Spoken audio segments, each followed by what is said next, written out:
And today is a really special edition of the show. We are going to get into some sports stuff, normal sports stuff that we normally do later on in the program. I promise that will happen.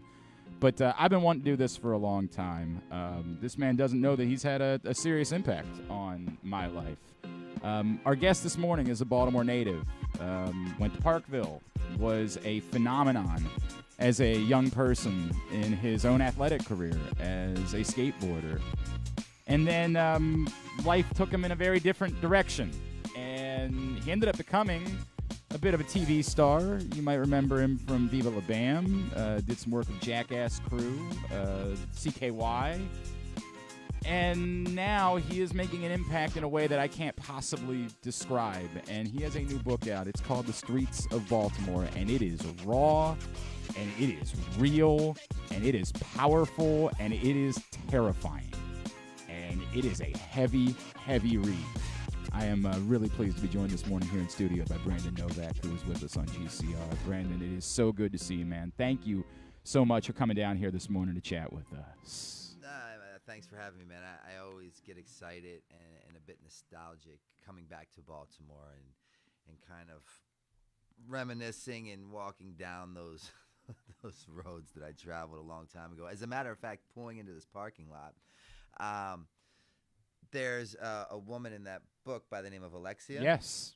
Alexia worked for a brief period of time right here. Really? At the, what's the restaurant right here on the corner? The Glory Days? Or the Applebee's right there? Yes, I'm sorry, Applebee's. And I would occasionally get a ride, catch a bus, or get dropped off here because I didn't have a car. And I would use her car, and she would give me money that she had made from waiting tables to go down to Druid Hill to cop. So when I was pulling in here, it really, and that's not even an exaggeration, man. took me back to that time, which is Alexia is a very significant character in the book The Streets of Baltimore. Very significant character, and the final chapter of the book was really the kind of powerful to me.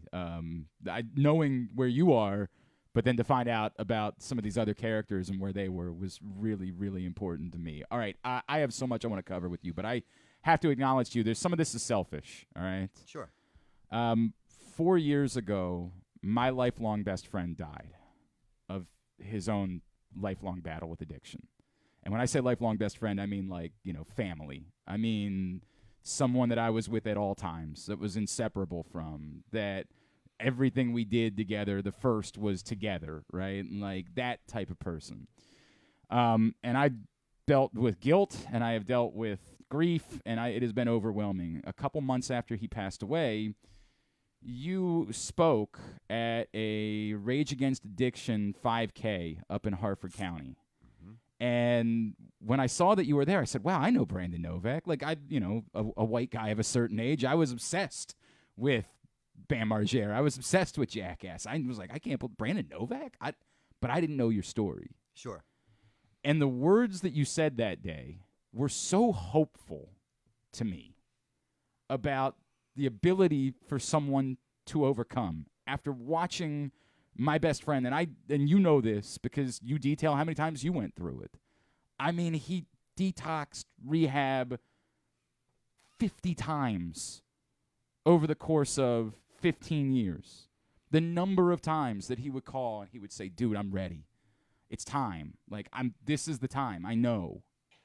And how many times I was heartbroken and desperate to hope that it would be that time, to the point where I finally believed literally it can't happen. Like, it's just, not understanding addiction nearly enough.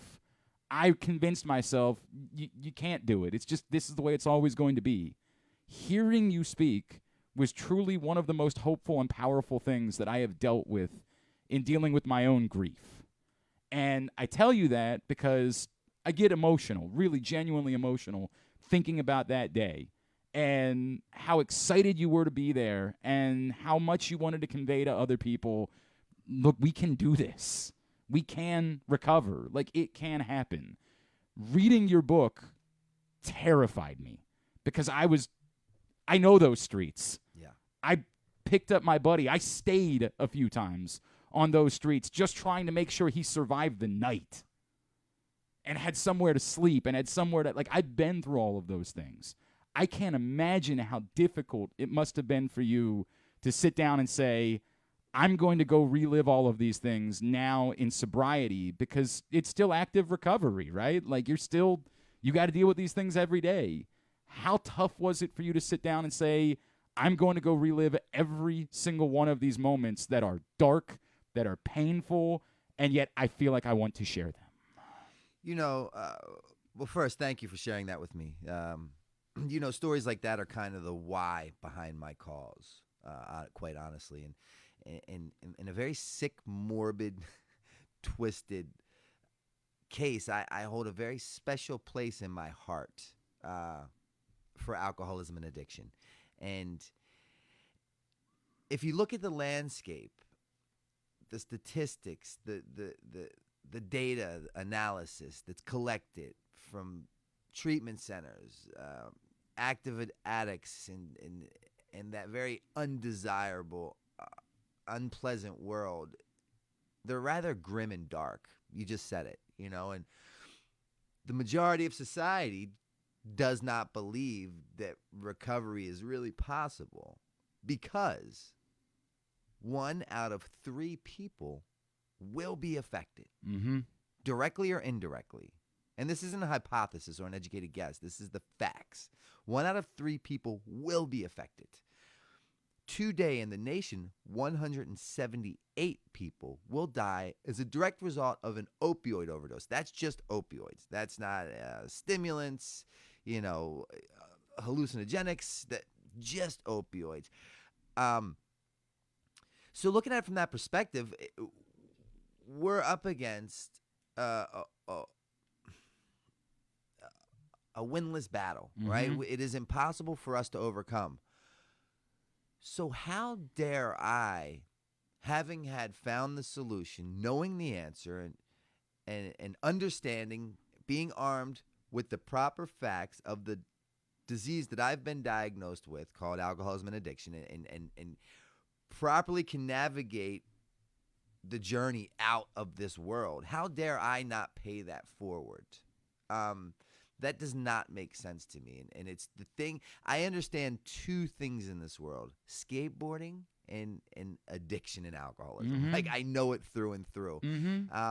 So I honestly get off on the topic because there's a way out. There's a solution to this problem that may seem never-ending, completely undesirable, and very daunting, dark, and dismal.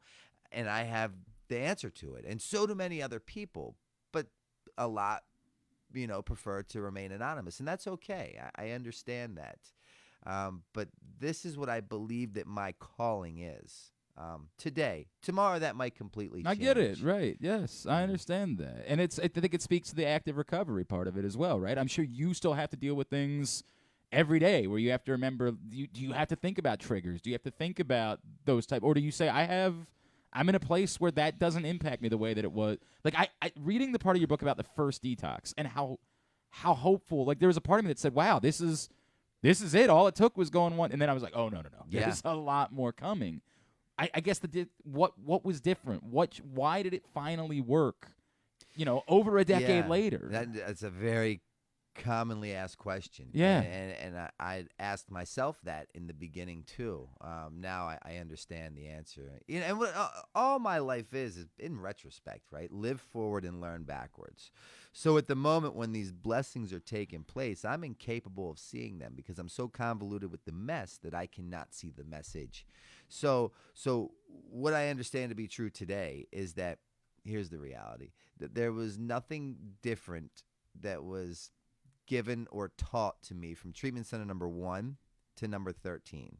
Right? They didn't come up with this new procedure or this special pill that was just approved by the FDA that only the white kids with the blue eyes received. Right? Like that wasn't it. The reality is, I had been to so many facilities and I attempted to find sobriety on multiple occasions. I don't look at any of those attempts as failures, where most would, right? Like you go to treatment and you get high in treatment, they kick you out. You go to treatment, you leave early, you go get high. Whatever the case may be, looking back, not one of those attempts were failures, because what happened was these seeds were being planted. Previous to these attempts, ignorance was bliss, which meant I am not to be held accountable for my actions. Okay. Right? Like Mm-hmm. robbing, stealing, manipulating, conning a best friend is a Monday morning. Boy, did I know all of those. Yeah. You know? So that's my way of life. That's how I conduct business. Then I attempt to better myself and cure my alcoholism by going to these fine establishments, and I did the worst thing I could have ever done for my alcoholism and addiction. I'd sit through a meeting. And now I've learned this knowledge, and I couldn't forget what I had learned. And ignorance is no longer bliss, because I'm to be held accountable for what I know. And they always talk about, it's very hard to drink a glass of wine when it's cut with AA. It's very hard to shoot a bag of heroin when it's cut with NA. Doesn't quite sit so right anymore, because I know there's a better way out of my position, provided I just follow a few simple suggestions, which clearly I wasn't ready to do at that point in time. So come to treatment center number 13. May 25th, 2015, I found myself in a position where, the pain was far surpassed unmanageable. Unmanageable, again, is a cup of coffee on a Monday morning for me. The pain had finally become so unbearable. I found myself standing on my mother's stoop in Baltimore City in Little Italy, as she handed me. Brandon's point, his mother is here with him today, which is awesome. I knocked on her door because I was staying at her house at this point in time, and she had come to the door, and my sister was there, and they had gathered my belongings from upstairs in her bedroom, because I'd been recently kicked out of Bam's house. Now I'm squatting back at my mother's for about 2 months, and this is right around the Freddie Gray time. Okay. For a timeline sense here, and my sister hands me everything that I own in my life, at a 38-year-old, self-proclaimed pretty successful individual. Now, previous to this point in time, a television star. Yeah, I'm a pro skater. Right. I've been in these movies that break box office records. New York Times selling author. I've done some things in life. And May 25th, I'm standing on my mother's stoop in Little Italy. My sister hands me everything I own that consists of 8 scarves, 2 jackets, 3 socks, a stick of deodorant that fits into this bag that my sister's now handed me that doubles as my pillow, a needle, a spoon, and with that, a police officer comes around the corner and he serves me with a restraining order. And my mother's crying uncontrollably, and she says, I had understood, and I could see the effect that my day-to-day had on her. And I was far past the point of trying to justify, minimize, or deflect my severity of my situation, meaning addiction. And I didn't try to walk or talk my way out of that. I just looked at her and I said, do you hate me? And she said, no, I don't hate you, but I refuse to love you to death any longer. You have to go. And my sister hands me my worldly belongings, and I'm now a 38-year-old homeless heroin addict, who just wants to kill himself on a daily basis. But I'm just terrified to hurt myself in the process. And a few other things that happened at that moment. It's just too long to get into. But what happened on that day is the pain had finally become so great that it was so unbearable that for the first time in my life, I was willing to do whatever it took to get myself out of the position that I had created for myself. So now we go back. I'm going to take it back now to the first treatment center, the 13th. Okay. At that very moment, standing on the stoop in Little Italy in Baltimore City with everything that I owned, looking back at my behavioral patterns that consistently landed me here, it was so easy for me to see. And it was like at that moment, everything that I was taught in every attempt at every facility I had entered, it just hit me like a ton of bricks. And it was like the sky parted and I just walked across the water. And I was like, I am my problem. and I continue to create myself this outcome. And if I just get out of my way and maybe follow some suggestions for some people that clearly know better, sure, I'd have a better outcome. Who are those people for you? Well, at that moment, it was my parole officer. Wow. Right? Because I was due to see my parole officer, and I was supposed to be in. Was this still from the Dante incident? Was this still from the? No, well, they had all they had all kind of run concurrent. Yeah, there were a lot. Yeah, I never from 18 to 38, I was on parole and probation. Yeah, I had never had a free day in between. It would it would follow me from state to state. Mm-hmm. So I'd almost complete one probation or parole sentence in one state, and then I'd move, and then it would follow me there, and then I would get another charge in that state, and then it would just add. It was just always never ending. So on that day, I called her, and I said I was supposed to show up the next morning. I'm supposed to be in Pennsylvania. These are the requirements of my condition of parole. I'm supposed to be in Pennsylvania. I'm not supposed to leave the state of Pennsylvania. I'm supposed to be in her office tomorrow morning at 8:30 a.m., and I'm supposed to produce a clean urine. The reality of my situation looked like this. I'm standing on my mother's stoop in Baltimore City. I've just been handed everything that I own. I'm about to head to BWI Airport to board a flight to Fort Lauderdale. If I piss into a cup, it'll light up like a Christmas tree. Mm-hmm.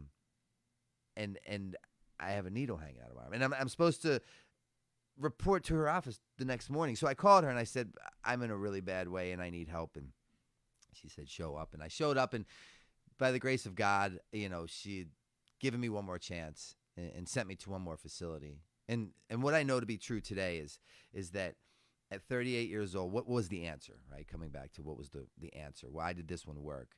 At 38 years old, I had become so mature that it was evident for me to see that I continue to put myself here. If I get out of my way, follow these suggestions, I'm not getting any younger.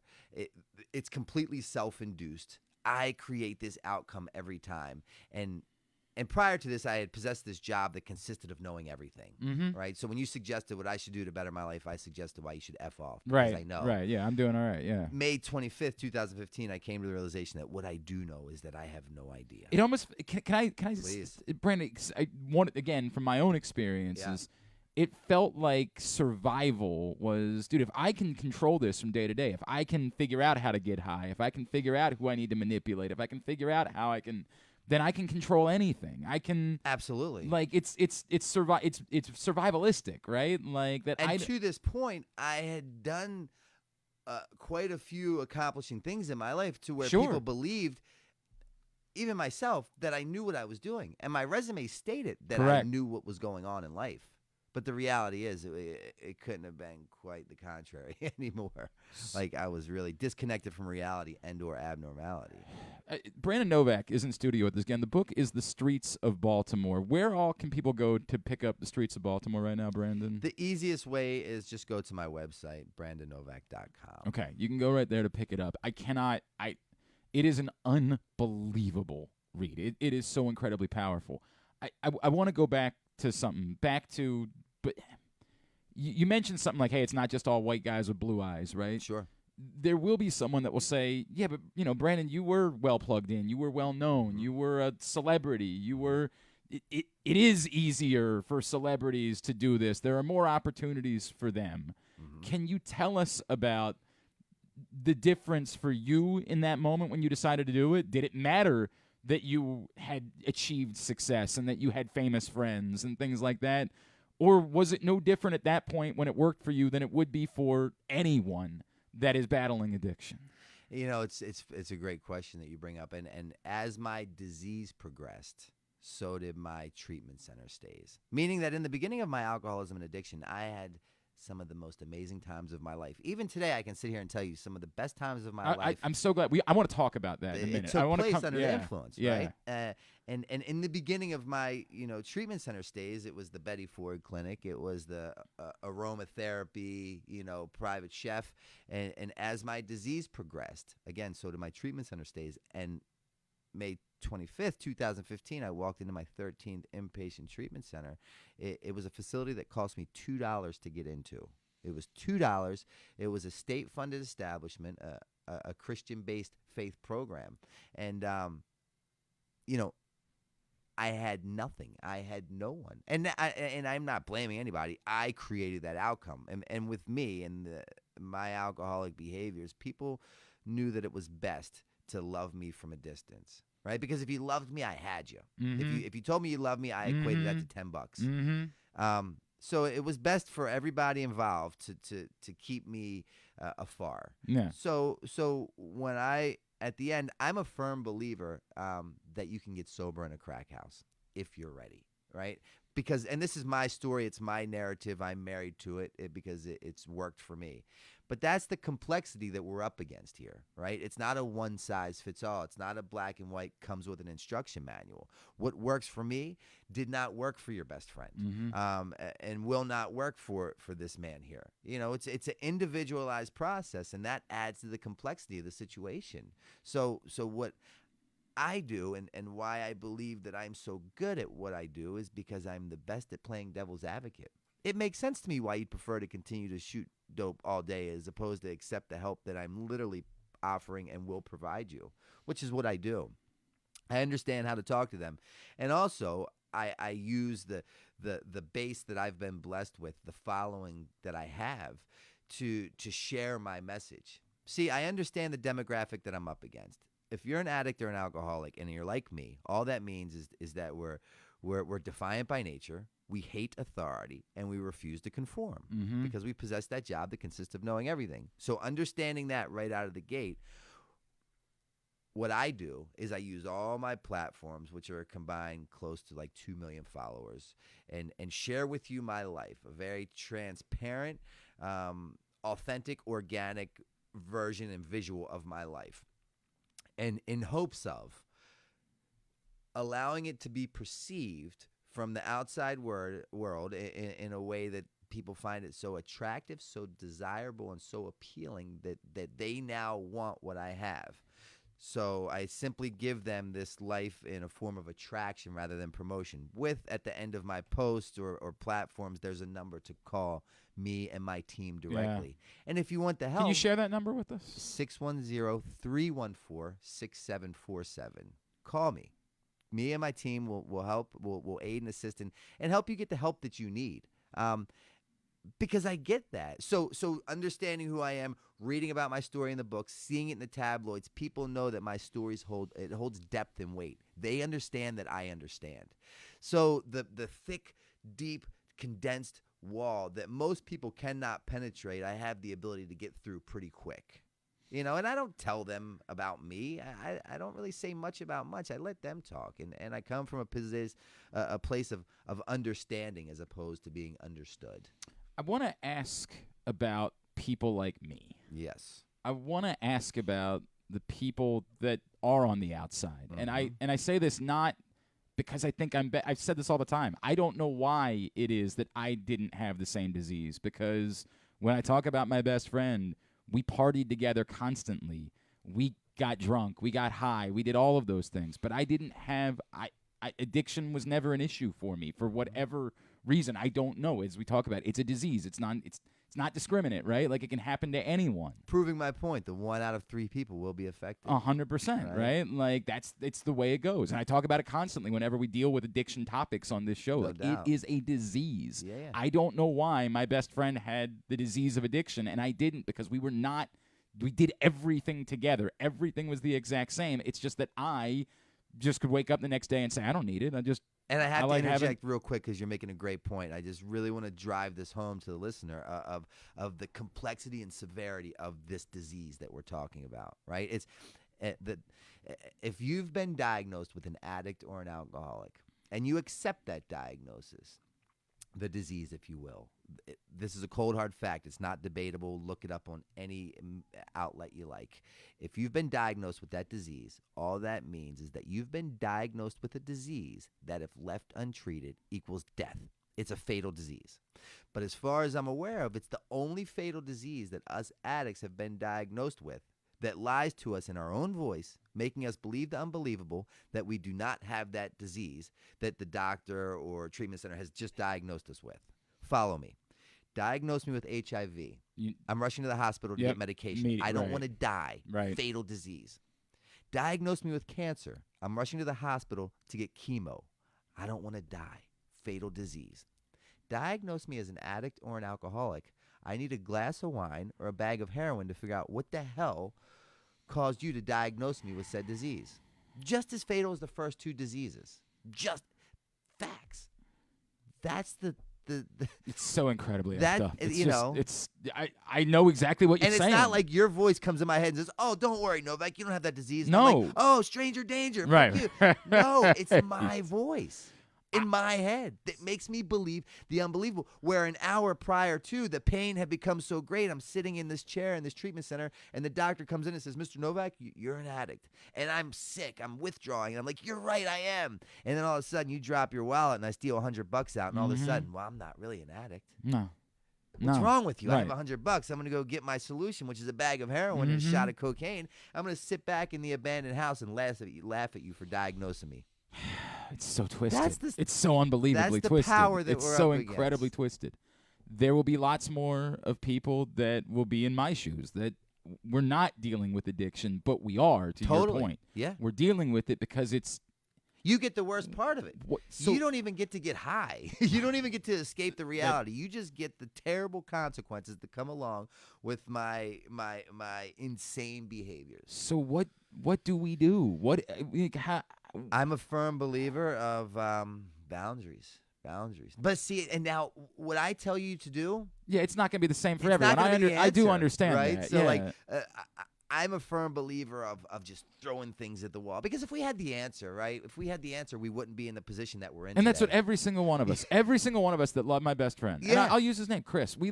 Every single one of us said we don't know exactly what to do, and we just tried anything. Bam. I can talk about this publicly because he's public with it. Yeah. He's my best friend. He paid to put me in several treatment centers.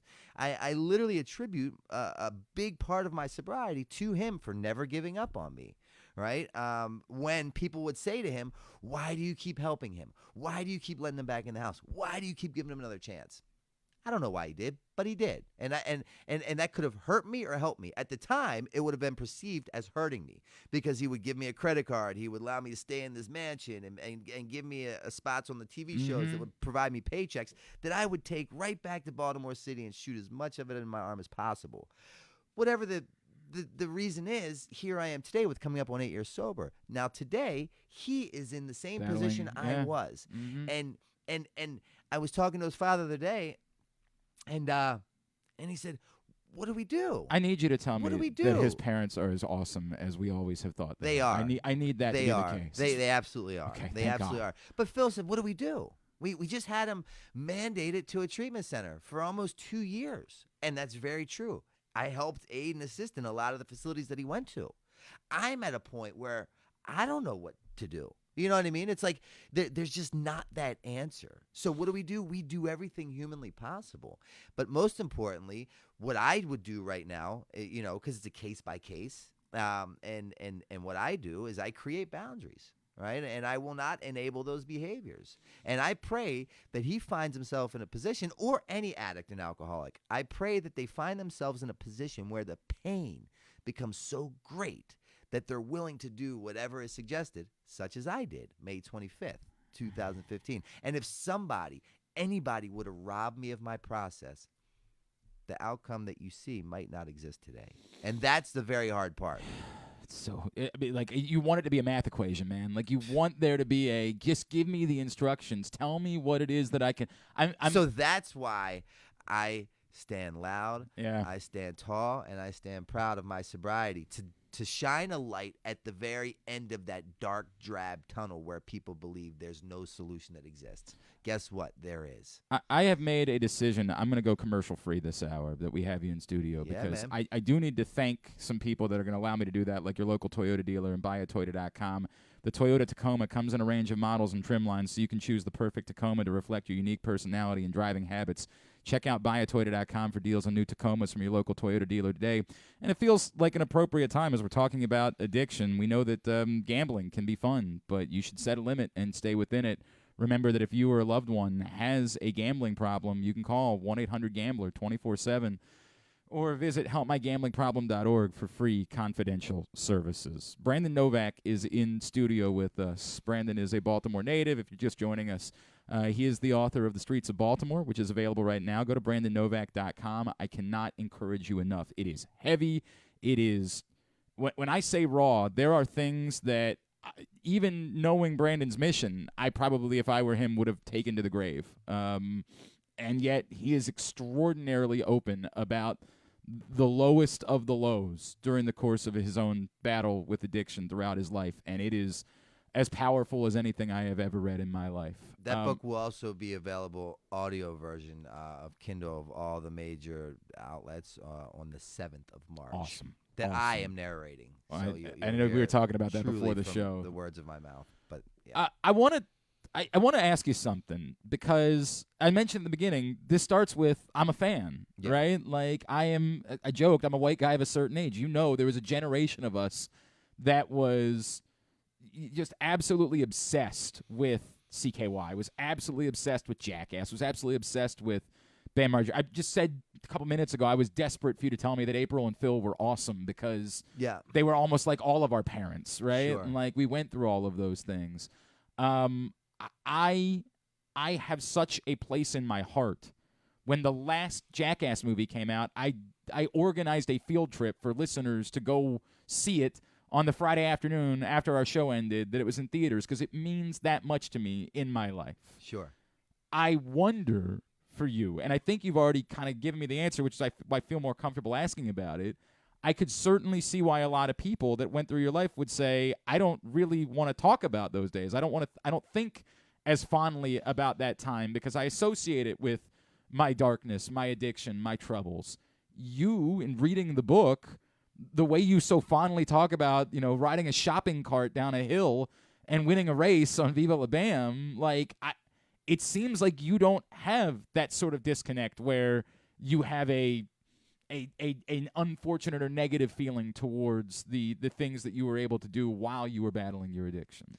Yeah, I mean, if we're weighing the scales of justice here, right, I could look back and say, those times were, really tough for me because of X, Y, and Z. But tough times for me are like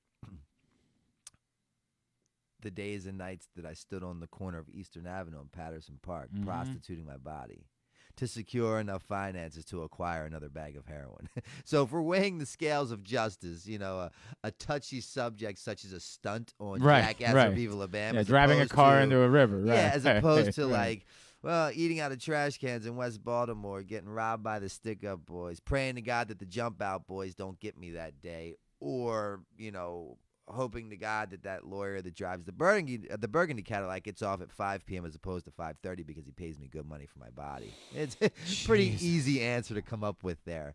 And again, what I've learned, and this is all from my journey with sobriety and things that I've learned within that journey, is that if I change my perspective, I could change my world, right? So I could look at it as the victim role. Why me? Why me? Why me? But through sobriety, I've learned to live in solution mode, not problem mode, because I'm equipped with the facts. I have the knowledge, and I've learned that I can start my day over at any given time. So I simply see anything that happens in my life that does not go my way as me being divinely inconvenienced, right? Because there's a lesson to be had in everything, depending upon my perspective on said situation. So I see those times that may not have been too favorable for me in regards to my addiction as life again, live forward and learn backwards. Today, having remained sober long enough that it's very easy for me to look back and recognize the synchronicity in life's events that have led me to the right here, right now. Prove to me, right, that everything had been happening to me, not for me. So these incidences that were taking place that might not have been in my best interest were really just allowing me to continue to grow this platform, right, to be more of a household public figure name, so that ultimately when I found sobriety, having a bigger position to stand in to preach this message of recovery to let people know that help is available Mm-hmm. and the disease of addiction is not a death sentence. And furthermore, here's a phone number to do that. Do you think of those times fondly? Yeah. Okay. Yeah. It was some of the best times. Some of the best times of my life. You know, I wouldn't take any of those back. People often ask me, would you regret or do you take back anything that you had done in your life, especially during active addiction? And the honest to God answer, the only two things that I would take back is that the pain and the sleepless nights that I caused, Your my mother Yeah. and my family members. That's the only two things. But besides that, because without those, right, if someone would have robbed me of my process, you would not see the guy today who has literally devoted his life to helping the helpless, to hopefully helping the undesirable become desired. Because I've been blessed with the ability to do that. So I've opened, men's sober living homes, where today I have 6 sober living homes with 64 beds that I provide scholarships for any man Bless you. that's willing to do what it takes. I've opened a drug and alcohol treatment center, titled accordingly and fittingly Redemption. So like I've literally turned my defects, right? Perspective. It's all perspective. I've turned the very same thing that was killing me on a daily basis, a layaway plan, one bag, one bottle, one needle at a time, into the very same thing that's not only saving my life, but countless others. Thank you. Thank you for doing that. And it's not even, and all I did, it was so simple that I missed it for so long. All I had to do was admit complete defeat. And that moment that I admitted complete defeat, I secured the ultimate victory. I dumbed my way into this. But by the way, you don't even know this yet, but you're also going to be helping out. So I am very involved with the Helping Up mission. Yeah. Baltimore They're Street. right next to my mother's house. And my mother has coffee with them at church across the street every Thursday. I am involved with them monthly. We do things with them. We do a huge coat drive for them every year. And I was actually in the Helping Up mission years ago. You know what? Everybody that when I was around all of my friend Christopher's friends, they said this is where you go when you're serious. They take the bottom of the bottom. Like this is when you have nothing and you've ran out of all options. That's exactly the way that take your ass up to Baltimore And I had been Street. connected with them well before. Like this through radio. We had been connected and we had been doing some events with them. And when I found out that you were coming in today, I asked if anybody would be willing to donate some money to get an autographed book, and someone donated $100, so I'm going to have you sign a book for them. That's a big deal. Even just you coming in here and doing this today is going to continue to benefit some folks that need it. So unknowingly, thank you for that. Yeah, thank no doubt. I mean, I'm very well versed in that world. Those houses that I told you about. One of the whys behind my cause is because I understand, right? The helpless, the hopeless, the ones that have been deemed unhelpable and unfixable. We don't find our way into recovery or sobriety because we have an influx of cash coming out of every orifice of our body. We get here because we've burned every bridge, and not too many people are willing to lend a helping hand, rightfully so. So what I've done is I've created those 6 houses in Wilmington, Delaware, called Novak's House, and I travel all around and I do all kinds of events to raise all kinds of money to make it a point where money is never a deterrent as to why someone cannot find the continuum of a safe, sober living environment with accountability upon completing an inpatient treatment center. So if I have a bed and you have the desire and willingness, then come. There's no money and so I get that. And is BrandonNovak.com the place for people that... Yeah, well, Novak's house is NovaksRecoveryHouse.com. Okay. 2 separate entities, but it's all BrandonNovak.com, and yeah. I have no doubt there's somebody that's listening to this There's right a now Venmo at Novak's house.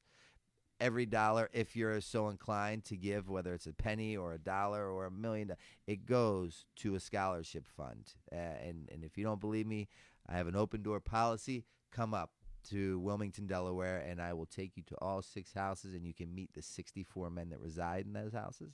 And 9 out of 10 of those men are there via scholarships. That's wonderful, man. That's so wonderful. And again, like, how dare I not do that? No, like my mother, she depleted her savings account. She sold 2 homes. Can I tell your mother I love her?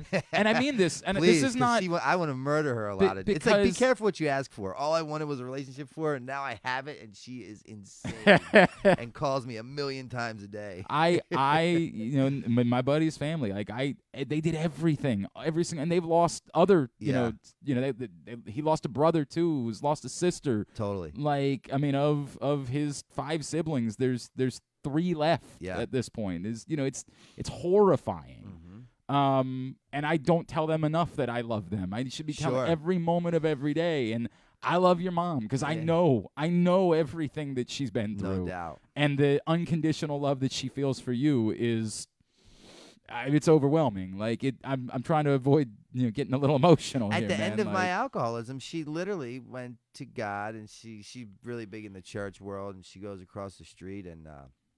She got on her knees and she prayed to God. She said, "Dear God, please cure him or kill him because I can no longer take it anymore." She bought me a plot, right? Which I still own, and I've today decided I'll be cremated. So if anybody's interested in purchasing a plot from me, it's for sale, right? And I'm not even exaggerating, But the beautiful thing is like she does not have to wait for that phone call anymore. Yeah, which she waited for years. Yep. She knew it was coming, right? Yeah. Like one of these calls is going to be Mother. Come here. Yeah. She waited for that call for years, and I'll let her say what the call that she waited on for years was. Here, Mom, what was that call that you used to wait on for years in the middle of the night from me? That you were dead. Yep. What would you'd pray to God for what? To cure him, kill him, or kill me because I couldn't take anymore. And Father Michael said to me, God has plans for him that you don't know about, so don't you ever say that again, Patricia. Can you? I don't. She's a mouthful of candy in her mouth. So excuse that. Could I just ask quickly what this means to you? Is there any way you could possibly describe what seeing Brandon now means to you? Wow, it means everything. It's just everything. I can't believe it's happened. And I'm so happy that it did. It makes me happy every single day. Even though I fight like the devil with him every single day. And he fights back, but I'm very happy right now. So I'll keep him. Can I just tell you that I love you? Thank you very much. And I mean that. Like I've dealt. It hits me very close. Does it? I heard you. And, your story. And I love you. And Thank I you. am so grateful for you and for never giving up on him. And for unconditional love that you showed at every moment. And I'm a parent now, so it hits a little bit different. Oh, yes. I have 2 little boys. Oh. And I just can't tell you. I can't tell you. I love you. I don't know you. I love you. Thank and I you. am grateful for you. Thank you very much. Sorry, I gotta compose myself here for a second. I truly mean that. And thank you for coming down in here. God, your mother is a saint. Yeah, she's and that's the thing, right? Creating this unconditional love, yet with boundaries, and never giving up on me. Having been blessed with this journey I'm on with sobriety now has allowed me, right? Because people say, how do we change the world? How do we fix the problem? How do we fix the problem? We don't know the answer to that, but what I do know is that because people love me in spite of me and unconditionally and never gave up on me, having now found my journey of sobriety, right, I have the ability to help people. I help one person. Now, those 2 people help 4. 4 help 8. 8 help 16. And then before you see it, you see a change in the atmosphere, the structure, the environment. And that's how I believe we stand the best chance of changing the world or the current predicament that we're in. Hence, people told me in the beginning, I didn't end up in sobriety or recovery because I took the short bus to school. I didn't end up an addict because I took that short bus to school. Quite the contrary. I ended up here, recovery and in addiction, because I was too smart for my own good. And I would go to those 12-step meetings and I would sit in those chairs and I would outthink myself out of a situation that was saving my life every time. Yeah. Right? So now having had the ability to dumb my way into it, and it's, again, because of my process, looking back, all I did was just rearrange the furniture on the Titanic for 22 years. but my ship would continuously sink every time. So on May 25th, walking into the 13th facility, I look back and it was very easy, very, very easy when all of those seeds that were planted along the way just hit me like a pile of bricks to see the severity of my current situation. And it allowed me to then finally do what was necessary in order to recover. So now being in this position, I use the platform that I have to allow help to anybody that's willing. But I will not chase people down because I understand what that looks like. I completely get it. All right, there's a couple things I wanted to get to. Yeah.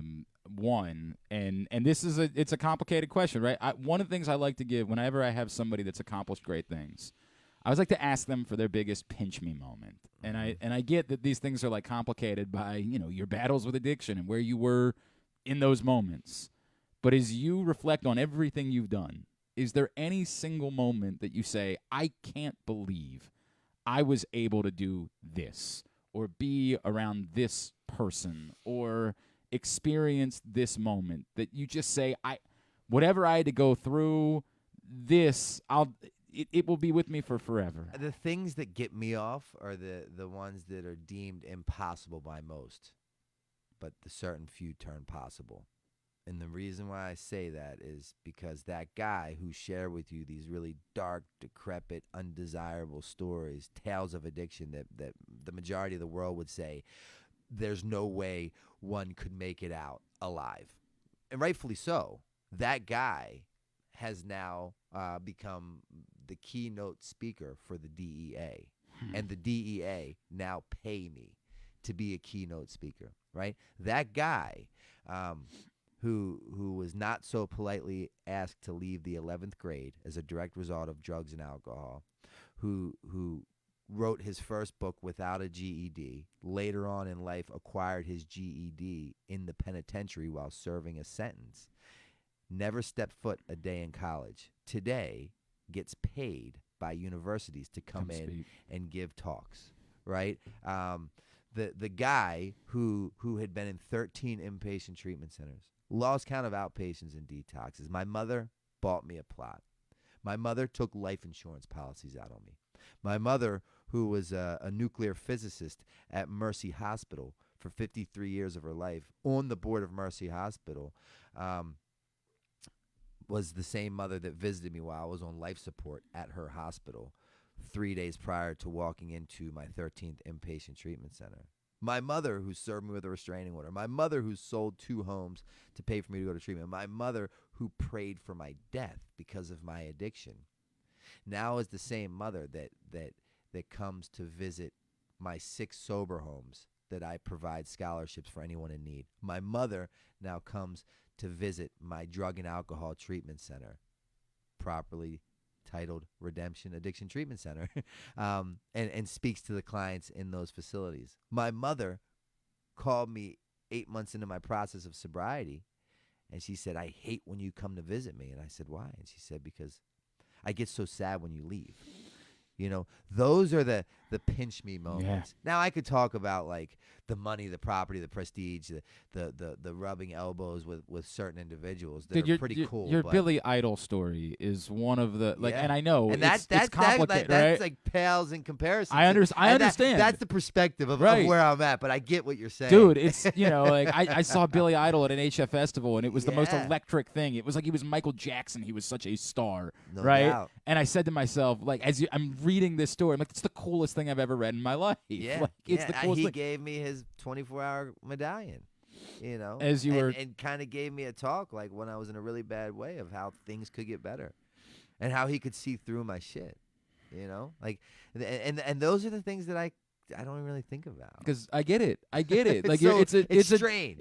No. I don't think it's strange because it's a different life. This life is so much better than I get the concept, but the way the scales of justice here. 100%. Like, dude, again, this goes back to me being a nerdy fan, right? Like, I would love to hear you tell me stories about like how cool it was and all of those things. But I understand the perspective that you have of right. But the life I have now is better than that. I thoroughly can't enjoy more going to the grocery store. Yeah. Like, taking my cats to the vets. Like, just simple things because I was so disconnected from reality and or abnormality for so long. I lived on that animalistic level where I lived to use and used to live. And my day was consumed literally by how much money I could get to ultimately inject into my arm. And whoever stood between me and that process had to go. And it wasn't ever personal. It was always just business. So I had harmed a lot of relationships in my life. So now, like, the most meaningful thing to me is like having relationships that are sustainable, right? Because today I'm a guy who just doesn't have enough time in the day for the people that are in my life, and that's awesome. It's awesome. From the guy who before was served a restraining order on his mother's step. May 24th, 2015. Not that long ago, I was served with a restraining order. I had never had a driver's license in my life. 3 years ago, I've got my first ever driver's license. Wow. That's the disconnection from reality that I'm talking about. I'm a 44-year-old man, just to give you a timeline of, you know what I mean? Does it help with, the word regret came up as I was thinking about you as a skateboarder, right? I was thinking about, like, there would be times I would think where you would sit back and reflect, and you reference that, like, what could have been with the love of your life at the time? What could have been with a professional skating career where you were already wildly successful at an insanely young age? Are you able to block all of that out and say, I don't deal with regret because I have something so much better than that? Yeah, no, again, perspective. 44 years old. I'm about to drop a video part that I just filmed. I went to Barcelona, which is like the mecca for skateboarders, and I filmed a whole video. I didn't know that. I had no idea. Yeah, they actually construct buildings, and the architects will build skate spots into the buildings. That's so cool. It's like praised. It's so kind of cool, like Jerusalem for a holy roller. Wow. And I filmed this skate part, and I have a pro model getting ready to drop with the part. At 44, and it's the best part I've ever produced in my life. You know? When did you? I'm kind of like Benjamin Button. You reference. wait, hang on. I want to know the time. You reference reference in the book that, like, when you were at Bam's house, there was the day where all of the skaters came in, and those things hurt, and you couldn't. Yeah. When did you get back on a board and feel comfortable skating again? Well, it's funny because in my recovery process this time, my therapist, my people in my life, they'd be like, you should skate again. You should start as a hobby, as an outlet. And I looked at that as like the love of my life, who I let get away. Yeah. Right? Like I wouldn't address it. I wouldn't acknowledge it. It never even happened. And I'd avoid it at all costs. And it was after I had finally done this internal work that was required, that I had never done before. The last thing I tried, first thing that worked. I did this internal work that was required in order to achieve these external results that I've always desired. Mom, you can't. Mom, she's fine. Can't talk. She's fine. She's fine. It's all right. Finally, was I able to go I'd say back. She's more than earned this, by the way. Right? It's probably like her neighbor, and they're talking about bingo at the Polish home tonight. Trust me, she's not going to lose. Do you play with her ever? I take her there. That's occasionally. Awesome. That's awesome. Sorry. But yeah, no, it's I've got to a place in my life where I no longer wish to shut the door on the past. I actually welcome it with open arms, and skateboarding was one of those things.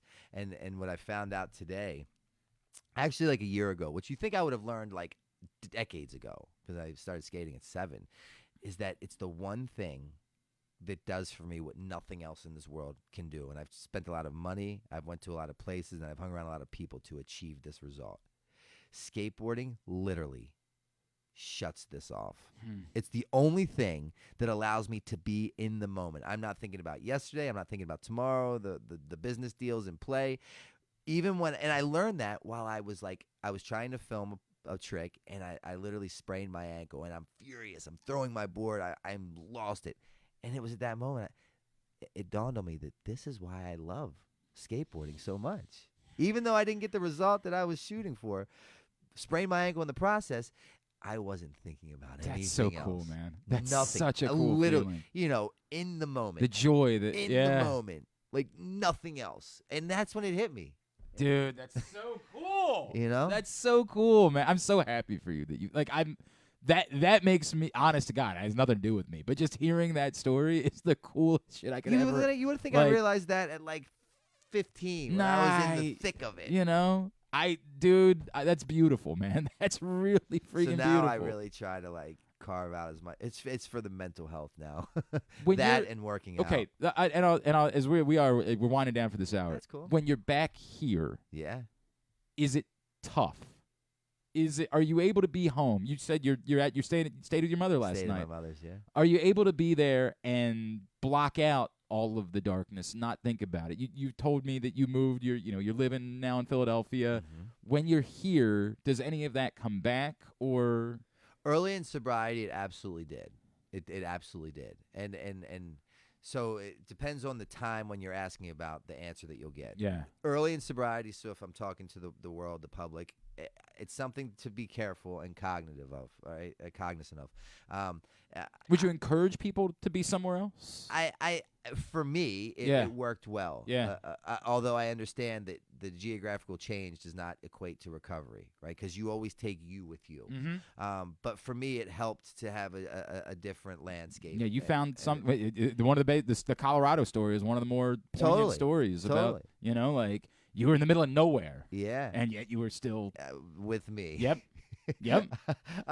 So I do recommend that. But coming back here in the beginning, I always had a plan.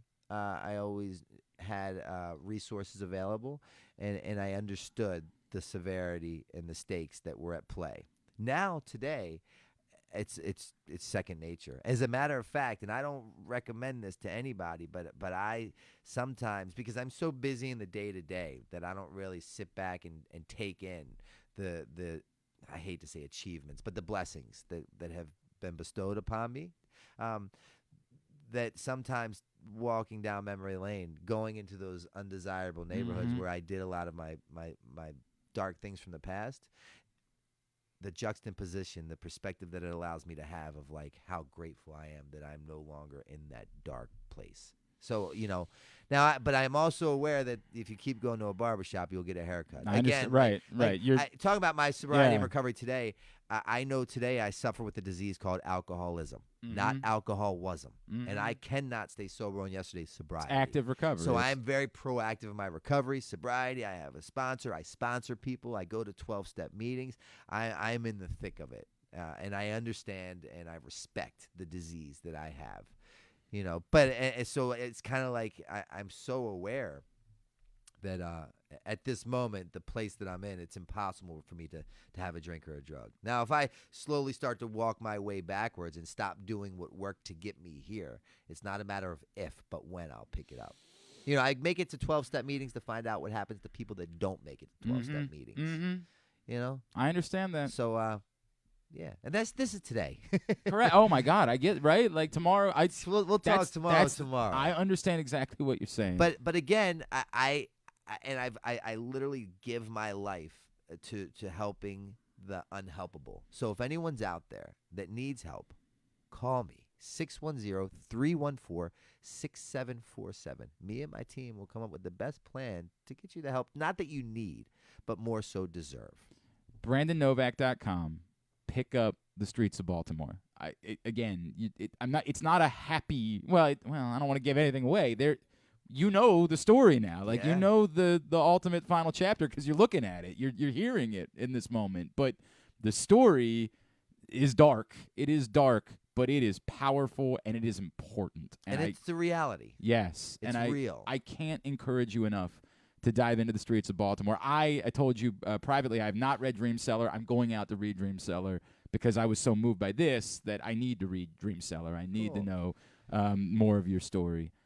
I can't. It's socials, Twitter, Facebook, Instagram. Yeah, Instagram is, if you go to my website, BrandonNovak.com, it takes you there. But Instagram is Brandon_Novak. And I don't know what the rest are. You'll get to one, you get to the rest. If you go to the Instagram, you can take it to Facebook, Twitter, YouTube, all that. I love you too, and I mean that. Like your words were a very significant thing for me at a very difficult time in my life, and I will never forget that. And I know that's not, that's not a burden for you to carry, that like you're responsible for me having hope, but I hope you know the impact that you're talking about, what you're trying to do, it's working. It's working because you gave me hope at one of the darkest times in my life, and I will be eternally grateful for that and truly appreciate you coming down here and hanging out with us this morning, man. It means the world. No doubt, man. I'm grateful that you're giving me the ability to use this platform to allow my message to go a little bit further to I'm sure some people that were not or are not aware of me, and more so my cause today. Brandon Novak, I'm so happy for you. I'm so happy for your mom. I'm so happy for everyone that loves you, man. And I can't wait to see what's next on this journey for this person, brother. I really mean that. It's powerful doing this with you today. I'm appreciate, man. Thank you. Brandon Novak. We're gonna grab a break here. It might end up turning into 2 breaks. We'll see how it goes. We're gonna talk sports in the second hour of the show. They're like, thank God. Right? Like, give me a minute. Let me get everything composed, and then we're gonna have some sports conversation here in hour number 2 of the show. It is a Tuesday edition of Glenn Clark Radio. Gambling can be a fun and entertaining experience, but there are risks involved. If you're planning on betting on the game at the casino or on your phone or computer, know your limit, stay within it. Set a budget and a time to stop.